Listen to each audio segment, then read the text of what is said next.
All right, ladies and gentlemen, today I'm going to work on a pair of, looks like Channellock. I say Channellock brand diagonal cutters, and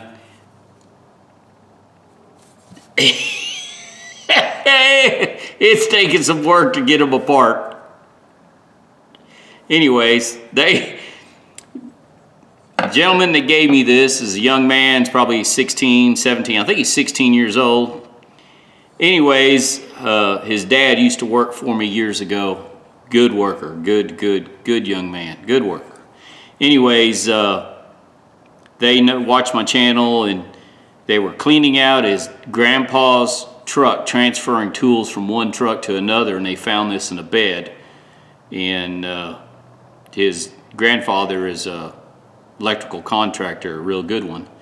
And this was in the bed of the truck. And that's how they found it. So he gave it to me, see if I could do anything with it. I think I can. Little carb cleaner. Little WD. There it goes. Man. I don't know if I'll blue these or polish them, see how they come out. But I wanted them break free so I could, I need some liquid to come out that pivot.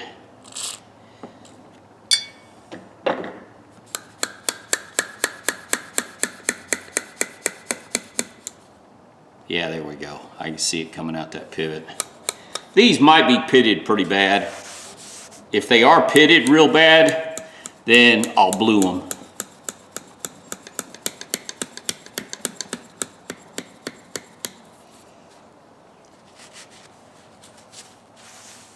All right, what I'm gonna do now, since I got them at least get loose a little bit, I'm gonna run them over the wire wheel and see how clean. I could probably put this in some evaporust and take some of the rust, but not everybody can afford the evaporust.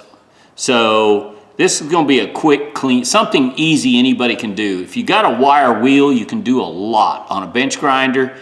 You can even use a 4.5 inch handheld grinder and stick a wire and just clamp it in a vise and do the same thing. But just a quick, easy job. Let's see what it looks like. All right, ladies and gentlemen, just to show you what I'm doing here. I usually buy the Harbor Freight wheels. They're skinnier. I bought a Norton, which this is a Norton Clipper Classic 8-inch wire brush wheel. I believe this is a brass coated. I don't believe this is a solid brass. Well, didn't tighten like I thought it would. Sure didn't. Anyways, I got to retighten it. It didn't tighten the way I thought it should. Darn it. Anyways, I don't think I'm going to like this thick wheel, but I just thought I'd show you. I'm trying something different and see if it works.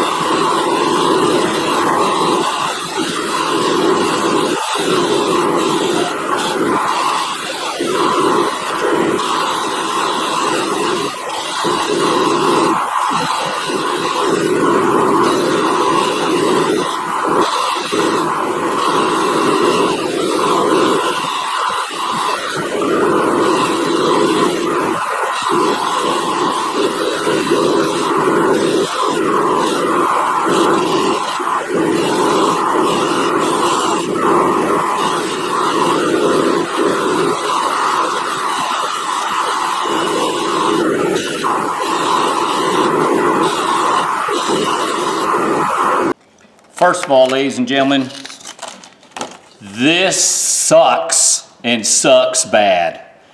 There was wire, brand new, coming out unwinding, and it's not close to being balanced. Harbor Freight, got this brand beat all to hell. This right here, people can talk crap about Harbor Freight all they want, but this right here beats this hands down any day. It's a piece of junk. I bought it off Amazon. Definitely won't buy Norton again. Not this anyways. And I thought that it was supposed to be a good brand. Sucks. Not happy. I had to stop. As soon as it fired up, the wires were coming out, shooting at me a good 1.5 inches. Had to clip them off. I clipped them with this actually. Anyways, piece of junk. Hope you're listening, Norton. Anyways, this thing's pitted bad, look. To bring this back and polish it and make it look brand new, there's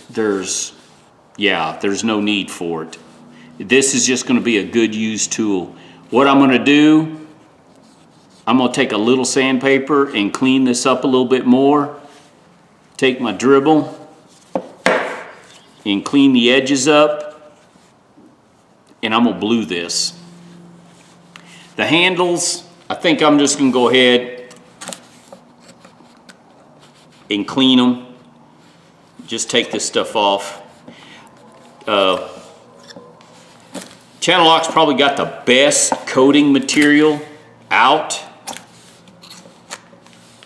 I like this stuff. I wish they would sell a product we can re-handle our tools, but well, look at that, water got down in there, moisture got in there. Anyways, it needs to be cleaned anyways. I am going to use some black heat shrink tubing. It makes good handles, and that's what I'm going to do. Yeah, this thing, man, I thought actually the cutters are in excellent shape, guys, if you can see that. They close real good. They cut that fine wire on that wire wheel, so I know the cutters are good. So, hang on a second.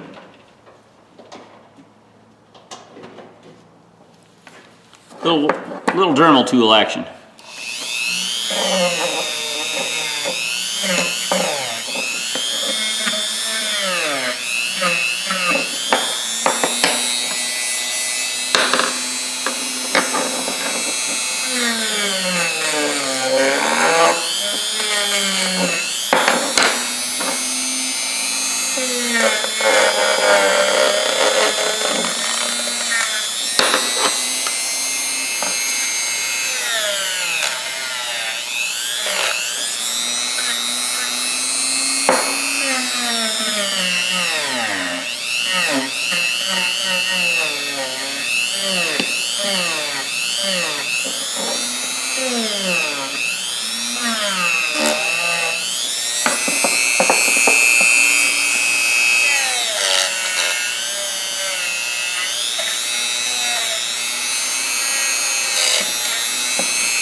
All right, cleaned up pretty good.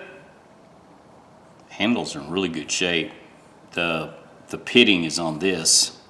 So let's do a little more. It's not as hard as it was before, for sure. I mean, you could leave them like that and probably use them. But one step further and actually make them where they work good. You can do this to about any pair of pliers, cutters. You can see the rust. See the rust dripping? Look at there. Look at that.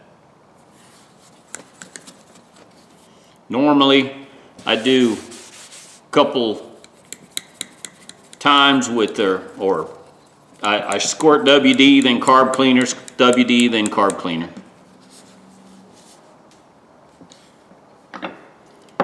The carb cleaner just washes out the rust, and it dries, evaporates a lot quicker than anything. See the rust coming out?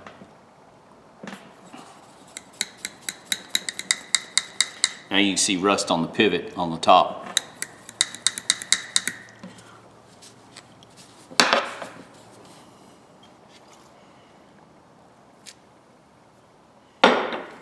So I'm gonna sit there and do this for a while, probably 10 minutes maybe. It usually doesn't take very long.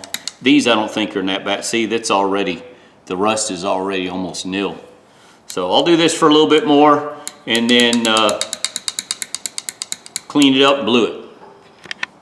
All right, ladies and gentlemen, I'm cleaning them the best I can with the area that I'm gonna blue with carb cleaner. You can use denatured alcohol. I have some, but I'm so used to using carburetor cleaner. I have a can of it at every station that I have in my shop. I don't, really that's all I use. I need to buy a spray bottle for my denatured alcohol, and I keep forgetting. It's just that I'm so used to using carb cleaner. I use carb cleaner because I can direct the spray. It's a little, I can directional with the nozzle, and I just like it. It's what I use. That's what I'm comfortable with. Like I said, if you find something you like, you use, and a lot of guys find a tool or a chemical or a product they like, they stick with it. There's nothing wrong with that. And I need to use that denatured alcohol. I just keep forgetting. I probably will never buy any more just because I can't. You know, that can of carburetor cleaner you can carry in the pocket of your door or your pickup truck, or you can't do that with denatured alcohol. Even in a spray bottle, you take a chance on it. The spray bottles these days have tiny little pinholes in them. Found that out. Clean it really good to where I don't get any more black off on the cloth. I think I got it. All right. Let's see. This is cold bluing. This is the brand I use. I do have another brand. It's okay. There's nothing wrong with it. I just like this brand because it's wipe, dry. You don't rinse. The other brand you have to rinse, and I really can't tell a difference. So this is what I do. Let me clean my hands and get something to drink. I'll be right back. All right, ladies and gentlemen, let's get after this. The bluing takes really quick. It don't take long.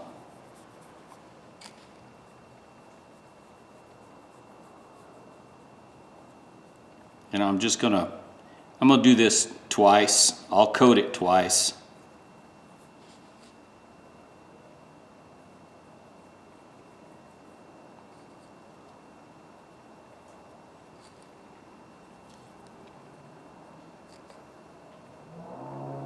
And these are not, well, I say not high dollar. New, they started in 1997, and I've seen them as high as $32. So just to let you know. And I find these at the swap meet, flea market. I find these there. I can buy these anywhere from 50 cents to $3 all day long, depending on condition.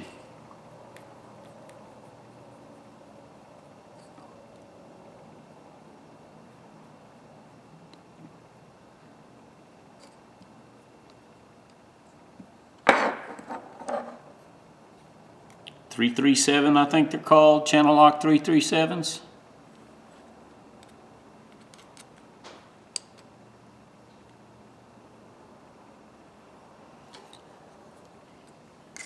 This bluing, cold bluing, for those of you who don't know, you let it set for 30 seconds and then wipe dry, and then just go over it with some 1/0 steel wool or finer. I use 4/0. Just let it sit. I usually let it sit longer. I have tried letting it sit longer than 2 or 3 minutes. You don't want to do that. The longer this, I let it actually sit for just over 30 minutes, and the chemical reactions to the metal did not turn out like you want. Trust me, don't do it that way. Longer is not better. All you do is wipe dry like this.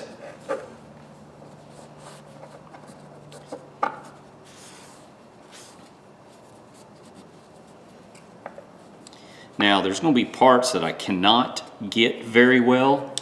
I'm just going to have to do the best I can. Still turn out nice. It'll be okay. It'll be a good usable tool. It's not going to be brand new. It's not going to look like it came out of a package, which if that's what you guys want, go buy you a package.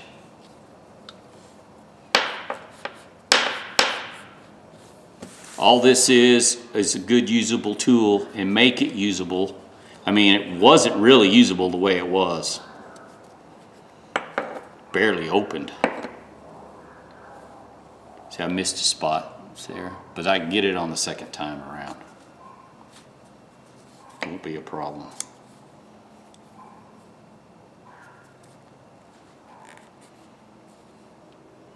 Let's see if I can get down in there. Yeah. There we go. Now, I've done that. Just take a piece of 4/0 wool. Brightens it up.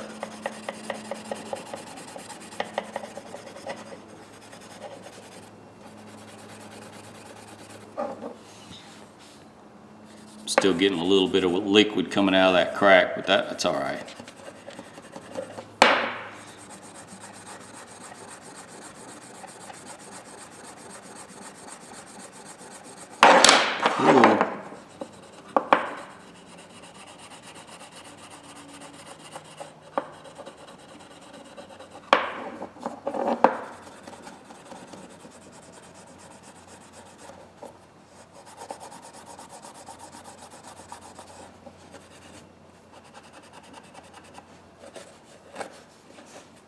I'm definitely going to have to fire up the air compressor and blow out the in between, because this fiber will get down in there.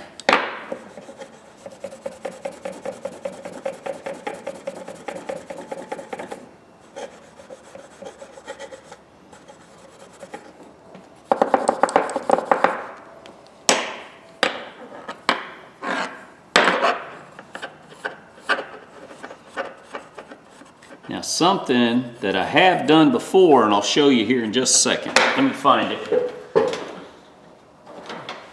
Take a brass brush.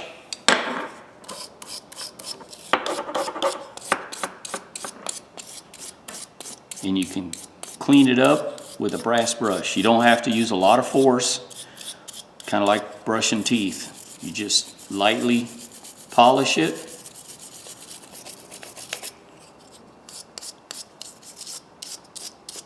There, see?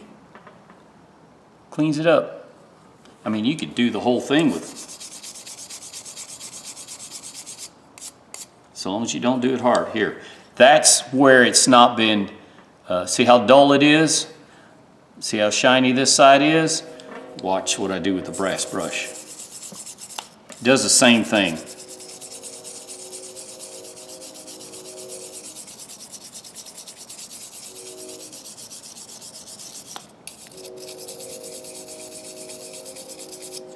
See? That side and that side. Not much difference. Really no difference. Just wanted to show you that you can do, if you can't get in with a steel wool, you can use a brass brush. Now, I'm not even going to clean it. I'm just going to hit it again. Sometimes it doesn't take much. I mean, there's been tools where, like, see, it's not even taking the color now. It's not. There's a few spots it's taken, but it's not taking color at all. There's some tools I've been able to do 3 coats on, and it looks good. And some tools, like this right here, it's not taking a second coat. It's not really darkening. Check that out.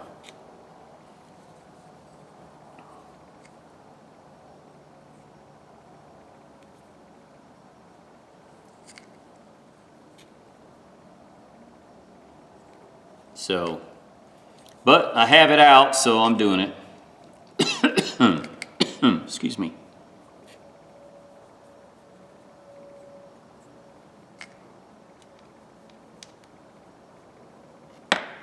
Make sure I got the spots that I missed.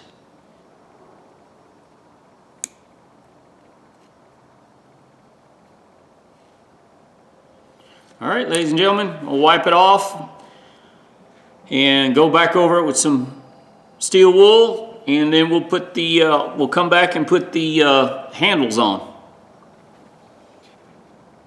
All right, I'm using some heat shrink tubing. Get a good, that's the size, T and B. I have a hard time finding this anymore. Don't know why. Even my local place here in town, I don't know why. But anyways, let's see what it looks like. This stuff's thick and heavy.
All right.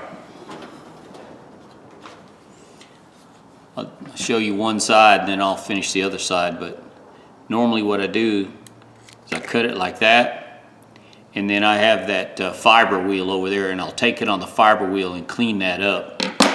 Yeah, that's it. That's all there is to it. It's hot. This stuff's really thick. I like this because it makes a really good thick handle. You don't have to double it up like that Chinese stuff that I get. All right, I'll do the other side and we'll see what it looks like. All right, ladies and gentlemen. Last thing to do is I clean the wording off of this carburetor cleaner. Takes the wording off of the oh shoot. Trying to think right here. Heat shrink tubing. Couldn't think. I lost track of words there.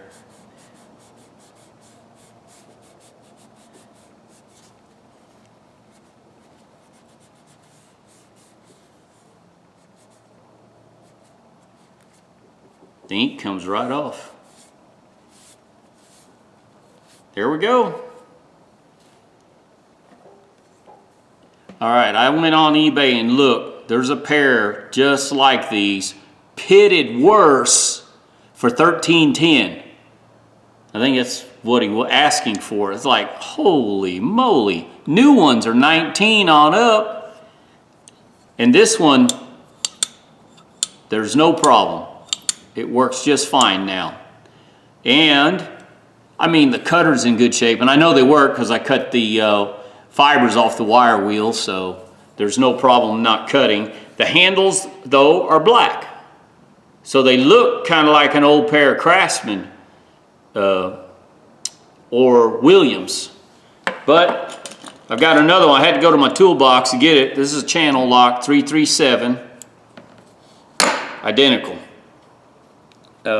There's a code date on here on this part, and I don't know how to read it, so I didn't bother looking it up. And then I looked, and I've got a Klein, and the only difference is the Klein has a hump here, metal-wise, thickness-wise, about the same, not much difference. Of course, the handles, the Klein, the light here, the handles, Klein coats, but you know, for free, he gave, well, I'm gonna give it back to him.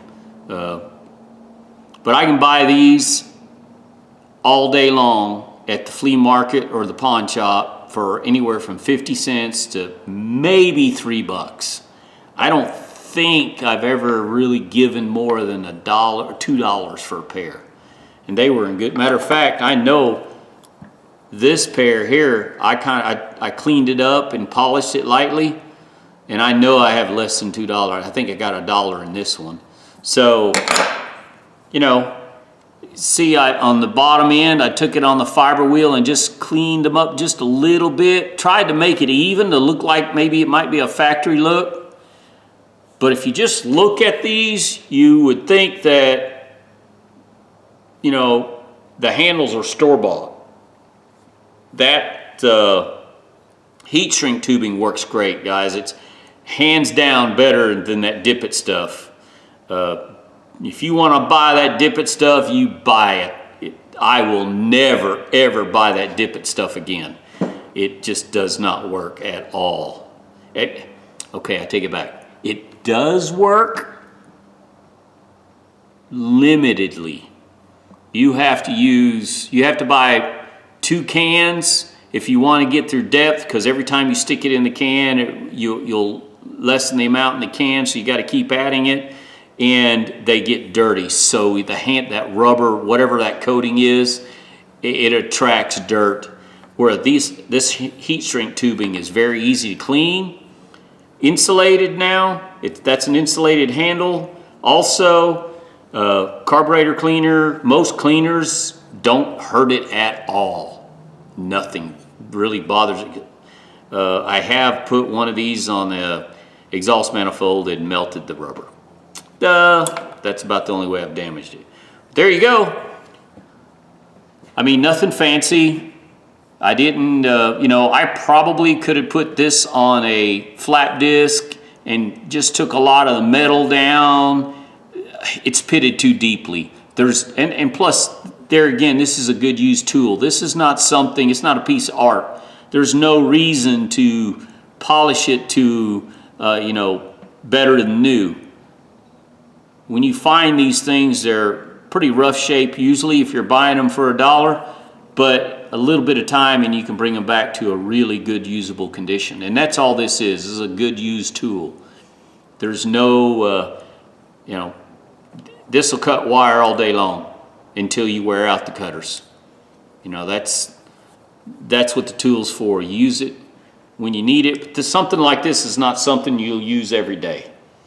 Well, it depends. I guess if you're working on an assembly line, cutting wire off of a forklift or a heister or something like that where you're wiring up equipment, maybe.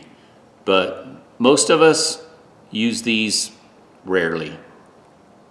But still, when you need one, it's handy to have it. And if you can find it for $1 or $2, it saves you money in the long run. All right, ladies and gentlemen, hope you give me a thumbs up, thumbs down. Tell me what you think. I tried to do this pretty simply. Wire wheel, Dremel tool, bluing, and some heat shrink tubing. Nothing fancy. It's all real easy. A little carburetor cleaner, a little WD-40 loosened them up. I mean, that you can't complain about that. That's nice. All right, guys, y'all have a good day now. Thanks.